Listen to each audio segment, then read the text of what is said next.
सो है what's up guys, मैं फिर से लेके आ चुका हूँ मित्सू चेंज द लाइफ का पार्ट 6 लेके।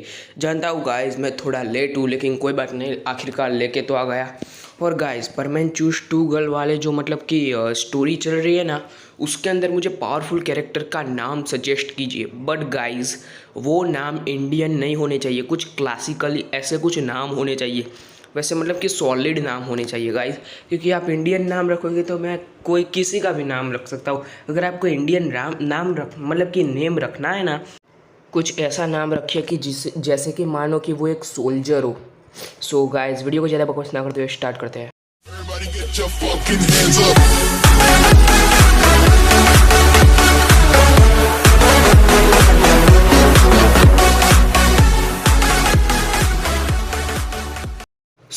हमने पिछले पार्ट में देखा था कि जो मिस्सू होता है वो एयरपोर्ट से दबंग तरीके से बाहर निकलता है, और गाइस सारे मीडिया उसको कवरेज कर रही होती है क्योंकि वो मिस्टर मार्क दिख रहा था गाइस।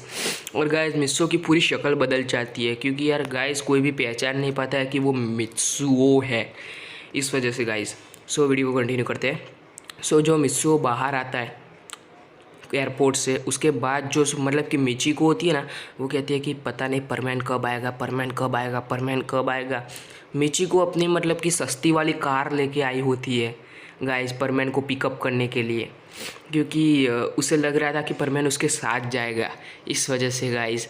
लेकिन जो परमैन होता है ना, वो मिस्सो के साथ एयरपोर्ट से जैसे ही बाहर निकलता है तब इतनी ज़्यादा भीड़ हो जाती है ना, लेकिन पुलिस वाले जो होते हैं ना, जापान की पुलिस और मिस्सो के बॉडीगार्ड्स सब लोग उन्हें मतलब कि साइड कर रहे होते हैं गाइस। जी हाँ गाइस, उन सबको वो लोग साइड कर रहे होते हैं।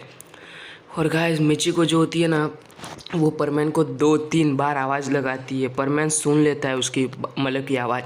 और गाइस आपको तो पता है ना, परमैन के मतलब कि रूप में मतलब कि परमैन के फेस में उसका रोबोट था। और गाइस रोबोट जो होता है ना, वो मिची को की मतलब की आवाज़ को इग्नोर कर रहा था, बहुत ही ज़्यादा इग्नोर कर रहा था उसकी आवाज़ को।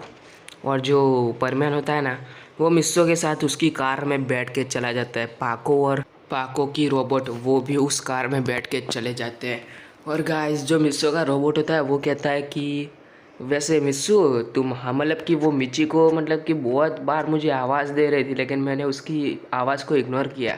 फिर मिस्सू कहता है क्या मिची को, कहाँ है मिची को, अरे तुमने बुलाया क्यों नहीं, मुझे पता क्यों नहीं चला। और गाइस सुमेरे यहाँ पे गुस्से से लाल उस मिस्सू को घूरे जा रही थी। फिर मिस्सू कहता है कि ऐसे क्या देख रही हो। फिर जो सुमीरे होती है ना, वो कहती है कि जीएफ बाजू में बैठी है और तुम्हें उस मिची को की पड़ी है। फिर मिस्सो कहता है कि ऐसा कुछ नहीं, वो मेरी बहुत ही अच्छी दोस्त है। अच्छा, वो तुम्हारी अच्छी दोस्त कैसे बन गई, वो तो तुम्हें कभी भाव भी नहीं देती थी। फिर जो मिस्सो कहता है कि वो मुझे भाव नहीं देती थी, तो क्या हुआ, मैं तो उसे देता था ना। फिर जो सुमीरे रहती है ना, वो और भी ज़्यादा गुस्सा हो जाती है। और गाइस जो मिस्सो का रोबोट और सुमीरा की रोबोट जो होती है ना, वो सुमीर को शांत कराती है।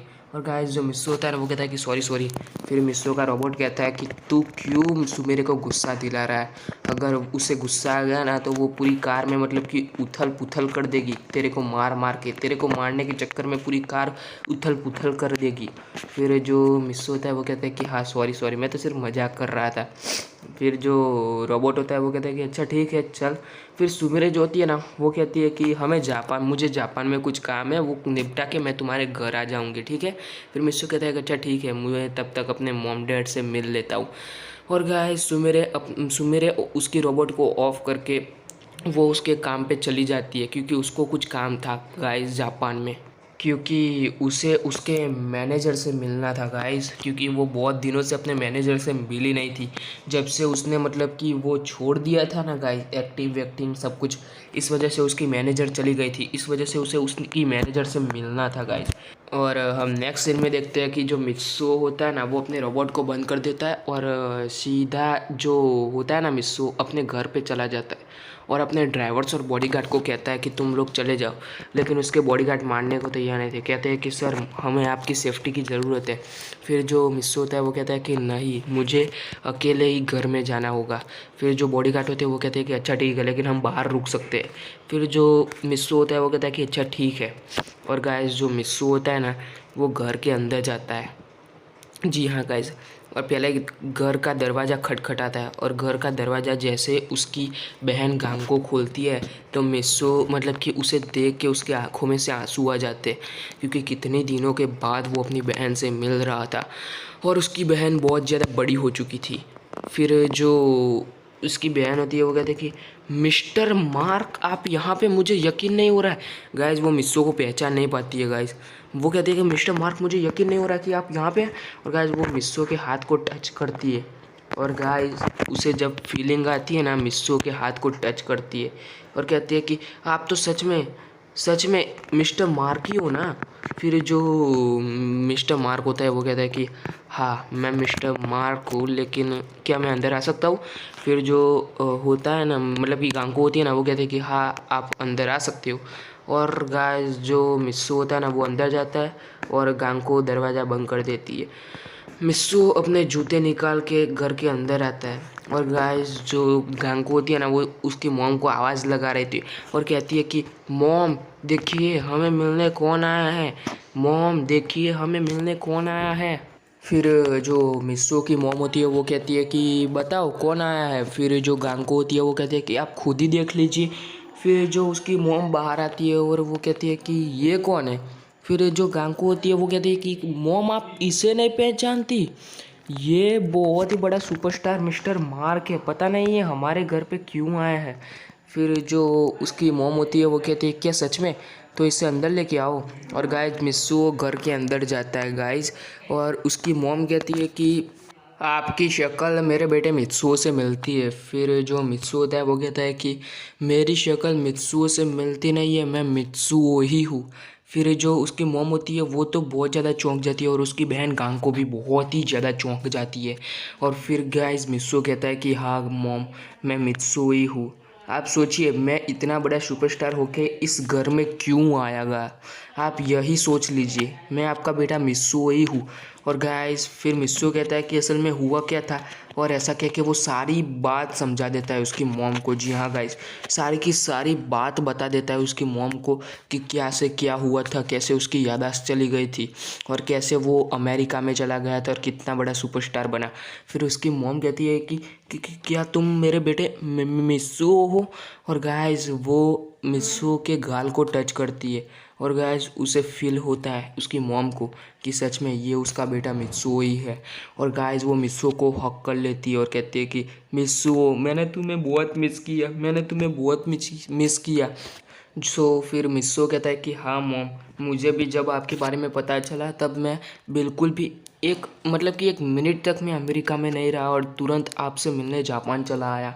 फिर उसकी मॉम कहती है कि अब मेरा बेटा मित्सुओ मुझे मिल गया है। फिर जो मित्सुओ होता है वो मॉम को गले लगा रहा होता है और गाइस दोनों के दोनों रो रहे होते हैं और गाइस गांग को भी बहुत ज़्यादा रो रही होती है और मित्सुओ को गले लगा लेती है।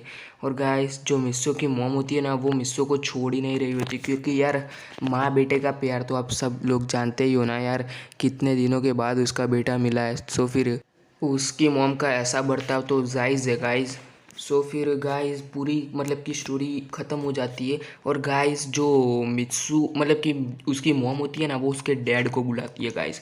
उसके डैड आते हैं और गाइस उसके डैड को भी सारी बात बताई जाती है और उसके डैड भी मतलब कि मित्सु के गले लगा लेते हैं और कहते हैं कि मित्सु मेरा बेटा तुम वापस आ गए, और मतलब कि सब कुछ बताता है, सब कुछ मित्सु यहाँ से लेके वहाँ पे क्या क्या हुआ वो सब कुछ उसके मॉम डैड के साथ शेयर करता है। उसके मॉम डैड बहुत ज़्यादा खुश थे गाइस, बहुत ज़्यादा हैप्पी थे गाइस उसके मॉम डैड। और गाइस हम नेक्स्ट सीन में देखते हैं कि मित्सु ने उसके रोबोट को ऑन कर दिया होता है और गाइस उसका रोबोट और सुमिरे का रोबोट दोनों के दोनों मतलब कि एक साथ हाथ पकड़ के घूम रहे होते जापान सिटी में। गाइस जापान सिटी में वो लोग घूम रहे होते हैं और फिर जो मित्सु होता है ना परमैन यानी मित्सु का रोबोट, वो कहता है कि सुमिरे मतलब कि पाको की रोबोट जो होती है ना उसे कहता है कि वो देखो मिचिको। और गाइस वो दोनों के दोनों मिचिको के पास जाते हैं गाइस। और हम नेक्स्ट सीन में देखते हैं कि जो सुमिरे होती है ना वो मित्सु के घर आ जाती है और गाइस मित्सु के घर आती है और मित्सु के मॉम डैड भी देख के चौंक जाती है कि ये तो सुपरस्टार सुमिरे होशिनो है, और गांग को भी देख के चौंक जाती है। फिर मित्सु कहता है कि हाँ मॉम ये सुपरस्टार सुमिरे होशिनो है, असल में मैं इसे बचपन से जानता हूँ, जब से मतलब कि मैं पढ़ाई में मतलब कि मैं पढ़ाई में अच्छा नहीं था, मैं किसी खेल कूद में अच्छा नहीं था, मैं किसी भी चीज़ में अच्छा नहीं था। तब से मैं इसे जानता हूँ और तब से ये मुझे पसंद करती है और सारी बात बताता है गाइस मिस्सू। और उसके मॉम डैड भी बहुत ही ज़्यादा खुश थे। और हम नेक्स्ट सीन में देखते हैं कि जो मिस्सू के जो मॉम डैड थे ना, वो अमेरिका वाले, वो भी जापान आ रहे थे, वो भी एयरपोर्ट पे उतर चुके थे गाइस, वो भी उसी दिन आए थे गाइस जापान में। और वो भी मिस्सो के घर को खोज रहे थे और आ रहे थे गाइस मिस्सो के घर। सो गाइस स्टोरी बस यहीं तक थी। आशा करता हूँ कि आपको ये स्टोरी पसंद आई होगी। और गाइस नेक्स्ट पार्ट जो होगा वो इसका लास्ट पार्ट होगा। उसके अंदर मैं मिस्सो और सुमेरे की शादी करवा दूंगा। सो गाइस बैंड बाजा लेके आ जाइए क्योंकि शादी होने वाली है अब। शादी, अरे हमारी और तुम्हारी नहीं, बल्कि मिस्सो एंड सुमेरे की। सो नेक्स्ट पार्ट में देखते रहिए। तब तक के लिए बाय बाय, टाटा, सायोनारा। मिलते हैं नेक्स्ट पार्ट में मेरे यारा।